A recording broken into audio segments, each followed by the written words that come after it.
Patrick Cohen a connu de meilleurs jours.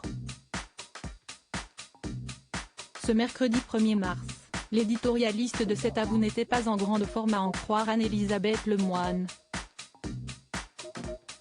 Entre la première et la seconde partie de l'émission, le journaliste de 60 ans s'est en effet éclipsé.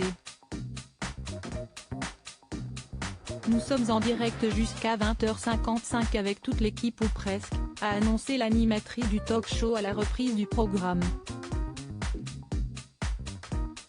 Patrick Cohen vous présente ses excuses, il a dû s'absenter et sera de retour demain, en meilleure forme on l'espère, a-t-elle précisé avant de présenter le dîner préparé par le chef Cédric Béchade.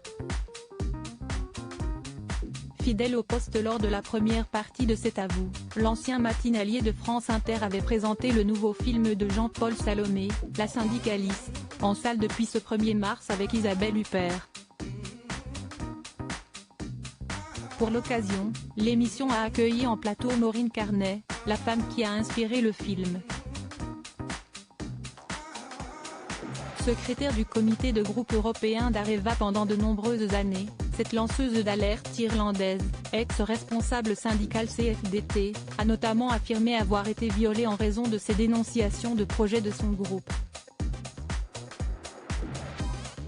Supérieure à Ingrid Chauvin, Claire Keim, Anne-Elisabeth Lemoine, leurs histoires d'amour oubliées. Patrick Cohen scandalisé par l'affaire derrière La syndicaliste adapté du livre Enquête de Caroline Michel Aguirre, journaliste de l'Obs. Le film sorti ce mercredi revient ainsi sur l'affaire qui a éclaboussé le nucléaire français en 2012. Il faut rappeler votre histoire et je suis un peu ému en vous voyant, comme tous ceux qui vous ont rencontré. Si est-il troublant d'être aujourd'hui face à vous, a déclaré Patrick Cohen. Opposé à un accord entre Areva, EDF et l'opérateur nucléaire chinois CGNPC permettant des transferts de technologie en vue du développement d'un nouveau réacteur chinois, Maureen Carnet a longtemps été considérée comme une menteuse. Jugeant cet accord dangereux, car il allait selon elle mettre en péril le maintien de l'emploi sur le territoire français, elle a été accusée d'inventer sa violente agression. Aujourd'hui, l'affaire est toujours irrésolue. La France insoumise plaide pour l'ouverture d'une commission d'enquête parlementaire.